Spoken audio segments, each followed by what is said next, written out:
Nice to all of you faithful viewers of Equinoxe television. 6 p.m. in Belfast in the West region. It's time for the news. Thank you so much for joining us tonight. I'm Major Starris right away 2 months after the video leak of torture against musician Longe Longe. The artist and his team of lawyers are still in search for justice. His legal team says that they will seek justice at the international level for fear of complicity in Cameroon and the magnitude of the crime committed against him. Longe Longe is seeking refuge in France, and his lawyers say his safety is not really guaranteed in Cameroon. We will be telling you more on that in this news edition. And out of the country, climate change is a reality across the world, as over 30 people have died following heavy storms in Mozambique. And as we promised, our reporters were at the Bamenda Regional Hospital to get to understand what actually transpired before a self-proclaimed prayer warrior disconnected an oxygen mask from a patient that act described as dangerous and even insane finally led to the death of the said patient. Those are our major stories. Details in just a moment.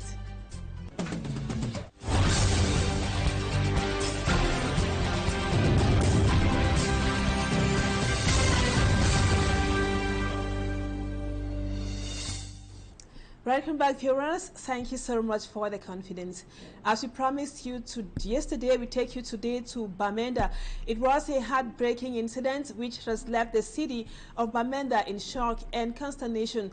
A 54-year-old woman from Momo's division lost her life at the Bamenda Regional Hospital after her oxygen mask was allegedly disconnected and water forced into her lungs by a man posing for a pastor. Let's now go to Bamenda to meet Bustela, who was at the Bamenda Regional Hospital. Beatrice, a 54-year-old woman, was expected to recover from her illness when she was admitted to the Bamenda Regional Hospital, but the hospital became a place of unspeakable tragedy. Her fragile hope was shattered when the self-proclaimed pastor entered into the world. He started by disconnecting oxygen from the patient. In front of the carers and even the other onlooking patients who were lying in the same ward, and forced her to drink some water. And that is when she started choking, she started agitating. The water she took actually went to a false route, went into the respiratory tract, and so suffocated her. The tragedy has raised critical questions about security at hospitals and the influence of untrained religious figures in life and death situations. Civil society organizations can step in to help hospitals train healthcare caregivers, especially professionalization of caregivers, churches, pastors, and visitors who come to hospital to know what rules, what regulations, and what the do's and don'ts are expected of them. For the meantime, the hospital is implementing strict measures to prevent further misguided acts of faith. We have fabricated badges. It's just that probably they have not really been put into use 100%. We want to reactivate it, that as you are a carer, you have a badge as a carer. For Beatrice's family, the pain is unbearable as her remains lie in the mortuary pending burial arrangements. We are sending on behalf of the Regional Hospital Bamenda and on behalf of the health family our condolences to this family for this very unethical and really unexpected incident that happened. As investigations continue, authorities are now urging families to remain vigilant and prioritize professional medical care over unverified spiritual interventions. Today's other human interest story, the lifeless body of a 77-year-old man was discovered in his room at Quartier Délégué in Loum. It is in the Mungo division of the Littoral region. Pangwa titles as Heroes Fondi Court was lastly seen by neighbors. That was some days ago before he was discovered dead in his room.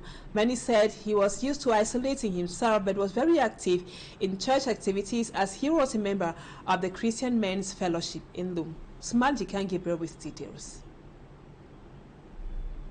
Inhabitants of Quartier Délégué shocked with the macabre discovery of the near-decomposed body of late Panguataitus in Lum. The man has been missing some days now until a pungent smell started coming out from his room. When I got the smell, I thought it was a dead rat, but after searching twice and no luck, I asked the son of another neighbor to search around too.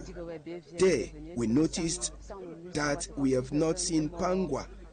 Whenever he's out, the door is locked with a padlock, but this time around, the door was locked inside. The 77-year-old man has been living alone in his room since he left the southwest region to Lum in the littoral region. Late Panguataitus was noted of always isolating himself from others in his compound. He is someone that on several occasions I have asked to collaborate with his neighbor, but he has never accepted to do such. Then I asked him if he has any problem. Who should I ask? He then told me he had a disagreement with the wife before he came to seek for refuge in Lum. The wife and kids are in America, and he doesn't communicate with them too. Though always alone, he was a dedicated member of the Christian Men's Fellowship of the Presbyterian Church in Cameroon. We were attending the same church, Presbyterian Church in Cameroon. He was a CMF member, active equally as I, all of us. We even went for a rally in Douala, in Dobo, on the 8th of December here, where he was present. Unfortunately, last Sunday, he wasn't in church. Immediately the discovery was done, the forces of law and order were informed alongside doctors for a first check. Since no one knows any family member to late Panguataitus, his body was handed to members of the CMF group for onward burial.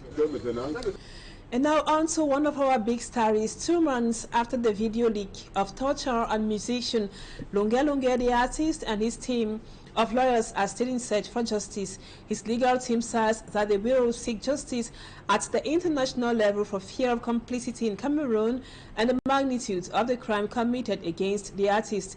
Longe is seeking refuge in France, and his lawyers say his safety is not really guaranteed in Cameroon. For me, Armstrong Sander reports.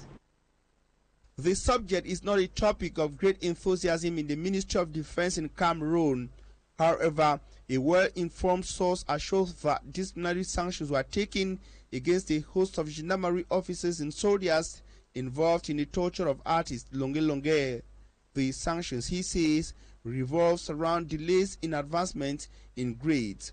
But the artist advisors, who say they have not been informed of these consequences, speak of minimal measures without consequences on the actions they plan to take on the criminal level. Donc je suis maintenant à cheval sur le droit international. Barrister Alice Com, one of his lawyers, says they are planning to take an international approach to seek justice for Longe because torture is one of the universal crimes with our universal jurisprudence. Et de toute façon, la juridiction internationale est compétente. Longe, who appointed Barrister Alice Com and 2 other lawyers established in Paris, France to defend him, now says he is forced to live in exile after the outcry that accompanied the leak of videos of his torture last October 2024. In this case, where senior officials of the security forces in Cameroon are implicated, the lawyers say they prefer European court in order to avoid risks of bias on the part of Cameroonian judges. The security forces in question were on duty in the city of Douala at the time of the event. The investigation announced by the government of Cameroon was carried out by military officials in the littoral region. A questionable choice for some civil society actors in Cameroon who points to the risk of complicity in such a configuration. Representatives of the state of Cameroon were asked to explain the Longe affair during the meeting of the United Nations Committee Against Torture. In other news, governors from the 10 regions of Cameroon are currently meeting in Yaoundé to discuss ways on countering security threats, especially during this end-of-year period. The governors during the second and biannual conference outlined some of the challenges they are currently facing in their respective regions.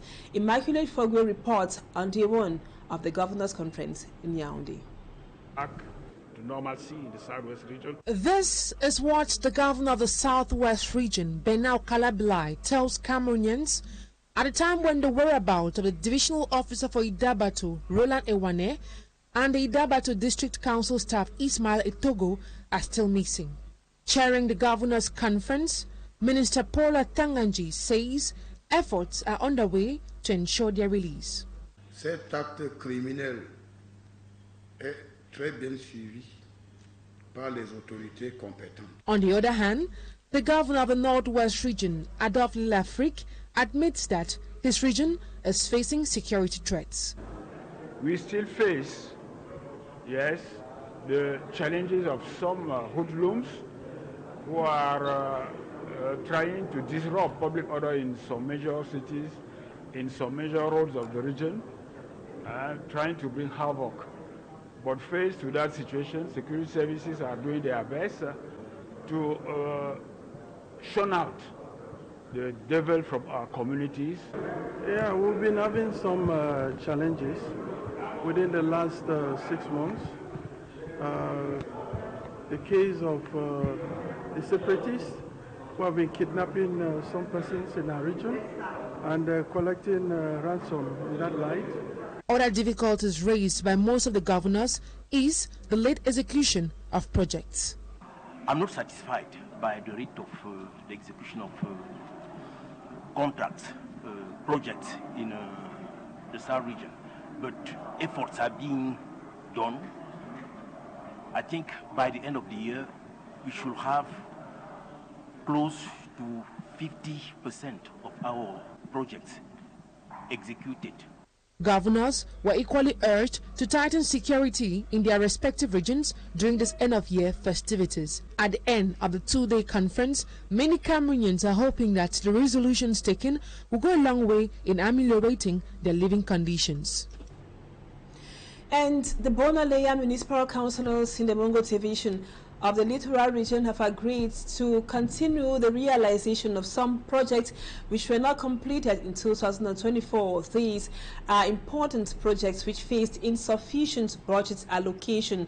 The mayor, however, hopes that at the adopted 2025 budget that witnessed a drop will help meet the objectives of the council. That would be for the year 2025. Innocent Ase with the details.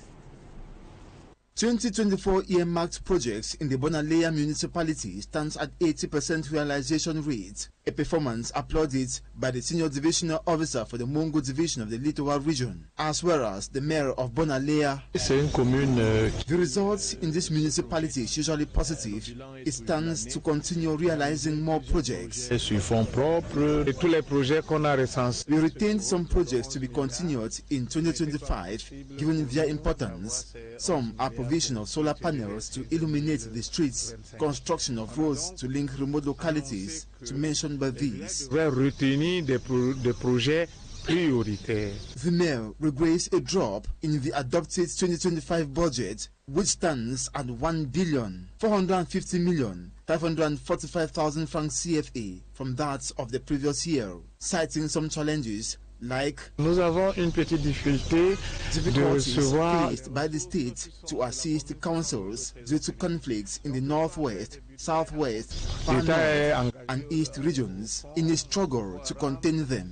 During the evaluation of the administrative, management and stores account session of the Bona Council, the SDO for the Mongo also emphasized on the need to end rampant sale of land in the municipality, which will affect the future generation, and the council in terms of carrying out infrastructural projects like building of hospitals, schools, and so on. The council, administrative authorities, and traditional leaders in Bona and in the Mongo division in general have to sensitize the population on better management of land for future benefits. Gestion des questions foncières. Traditional leaders in attendance hailed the prefect's advice and pledged their commitment to collaborate and ensure their lands, which were mostly sold cheap by their predecessors out of ignorance and desperation for money, are valorized for communal benefits. In education, owners and administrators of both public and private schools in the littoral region have been warned against activities that violate the law regulating the functioning of secondary schools. In a release, the regional delegate for secondary education reiterates the ban on holiday classes and other extracurricular activities out of the regular school period or hours. Babila Jonathan has details. The Littoral Regional Delegate of Secondary Education says no to holiday classes. He has urged school administrators to stop violating Article 4 Sub 1 of the Joint Ministerial Order issued by the Ministries of Basic and Secondary Education on August 6, 2024 regarding the unfolding of the current school year. Si un enfant, on l'occupe toute l'année, à un moment donné, il va craquer. The Divisional Delegate of Secondary Education for the Wuri Division, Nathalie Mwen, highlights the risk of psychological breakdown that could result from holiday classes. Lorsqu'on constate que les performances des élèves ne sont pas. Some school administrators say extra classes are often organized to upgrade the performance of slow learners. However, cette période n'est pas indiquée pour que les enfants se retrouvent dans les établissements. It is prohibited during holidays. The delegate has done the right thing, and it's not because people have been doing the wrong thing for 1,000 years that is necessarily right. It's the wrong thing, and it's about time that we correct it. Holidays are supposed to be holidays, and school time is school time. In response to schools claiming to be organizing holiday classes to meet up with the program of the school year, the Wuri Divisional Delegate of Secondary Education explains that students can do that via digital lessons on the website of the ministry. And now in news out of the country, at least 34 people have died following one of the most intense storms ever recorded in northern Mozambique. Cyclone Chido made or caused a landslide in Mozambique that passed on Sunday after wreaking havoc in the Indian Ocean. Let's now have more with Cedric Chakucho. Mayotte is waking up from its first night under Kofoi, put in place to ensure security and prevent looting after the deadly passage of a cyclone. The situation remains very difficult. According to provisional report, the passage of the cyclone has caused 22 deaths and 1,373 injured.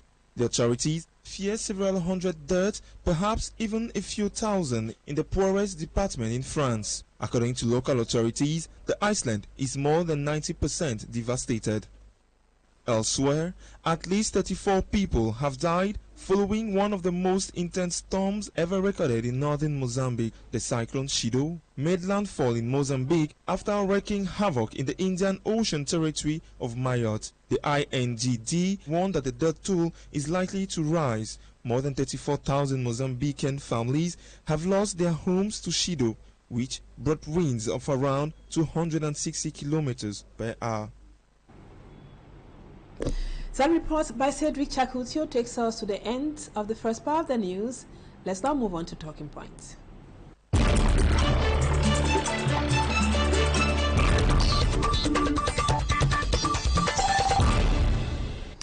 Welcome back, viewers. Our guest tonight is Dr. Nick NGWAYAM.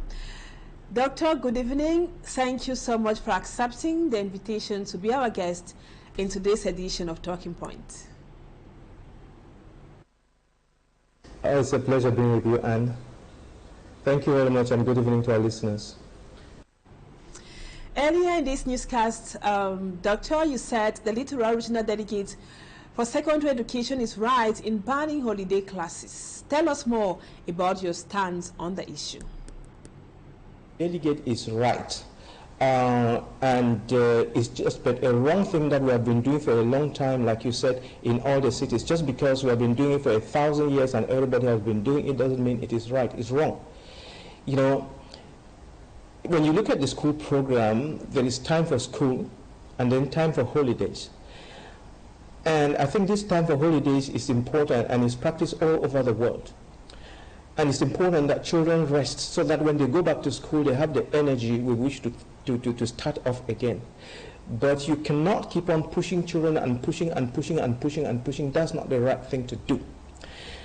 We are not saying that students should not work, students and pupils should not work during the holidays. They should work. But the type of work and exercises should change. And that's what matters most. You know, they go to school and they're studying from this curriculum, studying geography, history, English, French, maths, I don't know what. And then when they come for holiday classes, you still put them through that, trying to make them robots and recording machines. It doesn't work. And like I've said before on several occasions, the present school system, which is based on the logical mathematical intelligence, is not the best.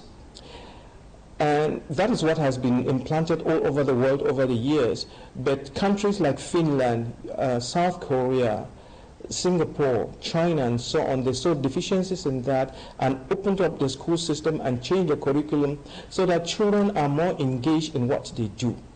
Children are supposed to learn in a way that they develop their skills, they develop their minds, they are creative.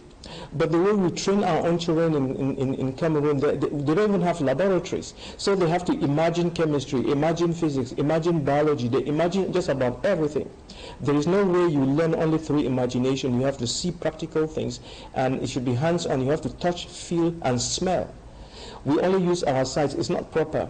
And therefore, children end up memorizing, and then difficult concepts in physics, chemistry that they have never seen, felt, and touched, you try to get them to imagine it or to recite it. It doesn't work. It doesn't work at all. So that is the thing. So what am I saying?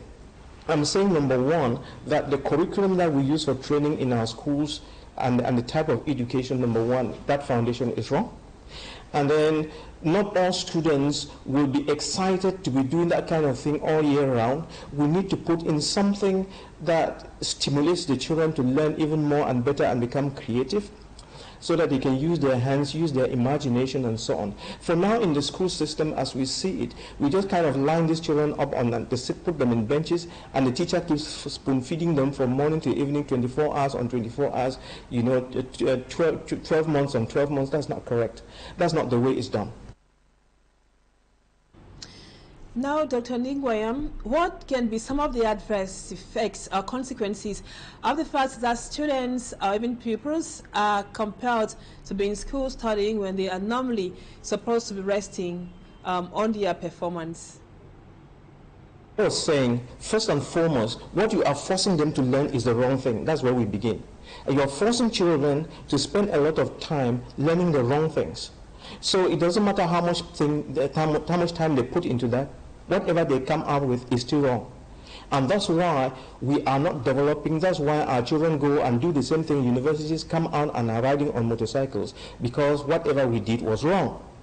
So we are saying, fine, while waiting to correct the curriculum and get it right, for now, students should not go to these so-called holiday classes. During the holiday period, I'm not saying that they should stay at home and watch television and eat the whole day. No, there's just about so much to do in our environment and everywhere that, children should go out there, help their parents in their shops, help their parents in their workshops, help their help their parents on the farms, go out there and visit orphanages, go out there to hospitals and see, clean around, offer their services, volunteer a lot of stuff.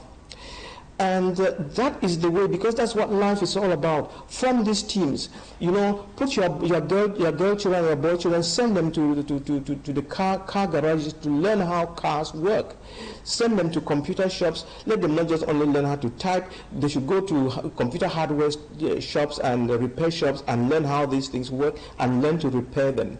Let them go, let's say, to Equinoxe, to the technical service of Equinoxe, and see how this video would be put together and how the news is put together, all those kind of things. There's just about so much for everyone to learn. Let them go to the seaport, the airport, all these places and learn. It is not the classroom that is going to help us. The classroom thing is limited.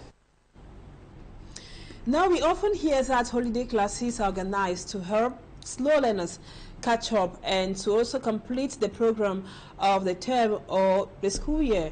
Don't you think, if we want to look at it like that, Doctor, don't you think holiday classes are still necessary? First and foremost, let us say this. If you were to ask all these teachers and schools that are so enthusiastic with these holiday classes to organize them free of charge, they will stop. That's the first thing. That's where we begin. Number two, we never ask the right questions. No, the pretext is that we are organizing these classes for slow learners. Fair and good, fine. You're trying to help the slow learners. Did you ask the right question? Why are they slow? Why didn't they learn the stuff they were supposed to learn during the school period? We fail to do that. And let me give you a good reason why. If you read the book, what's that book again? Why A students work for C students and B students work for the government. It's a book written by Mr. Robert Kiyosaki, a friend of Donald Trump, the same person who wrote Rich Dad, Poor Dad. You would see in somewhere within his pages here, he says that, and he lists them down, there are 7 or 8 kind of intelligences that we ought to be aware of. What we are using in our school system now, I might not say it exactly right, but it's called the logical mathematical intelligence. And there are 7 other types of intelligence that this particular school system does not pay attention to.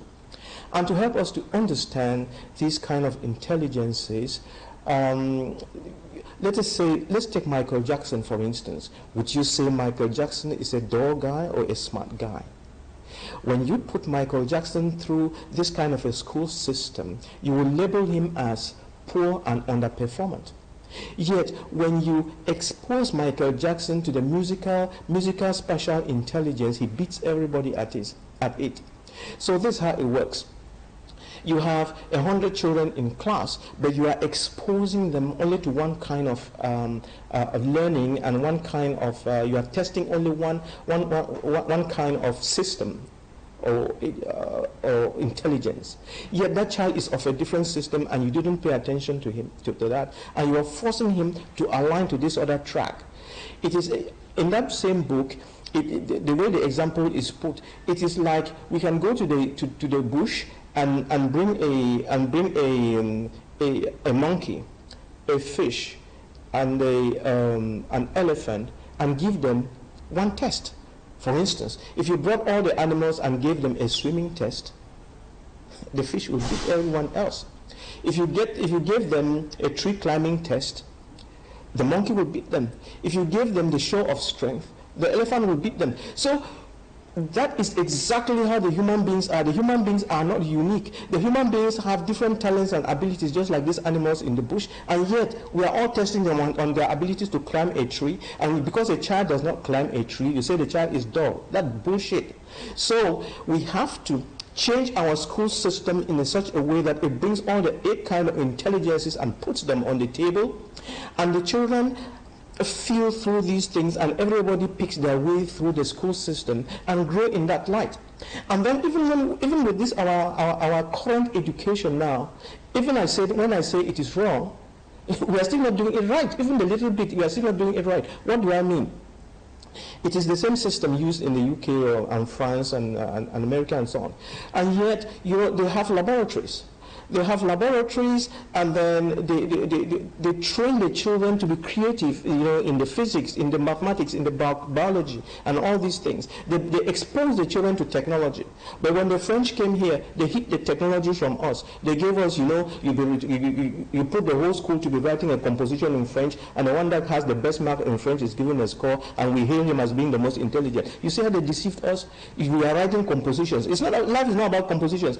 We have spent 60 years writing compositions. And those people, they did it intentionally so that you should not be aware of your minerals, so that you cannot transform those minerals, so that you cannot build those machines, so that you don't have the capacity to build your roots, so that you cannot do anything and you just depend only on the white man. So you see how they deceived us? It's a deceit. Thank you, Dr. Nick NGWAYAM, for those explanations. And viewers, thank you so much for always being with us. Doctor, we hope to have you some other time. And our programs continue, viewers, in about 30 minutes or so. Equinoxe 4 with Serge Alangotu and his guest. That will be at 7 p.m. and the news in the French language comes up at 8 p.m. with Julien Beth Bissai. Stay with us on Equinoxe Television. Bye-bye for now and see you again tomorrow same time, God willing.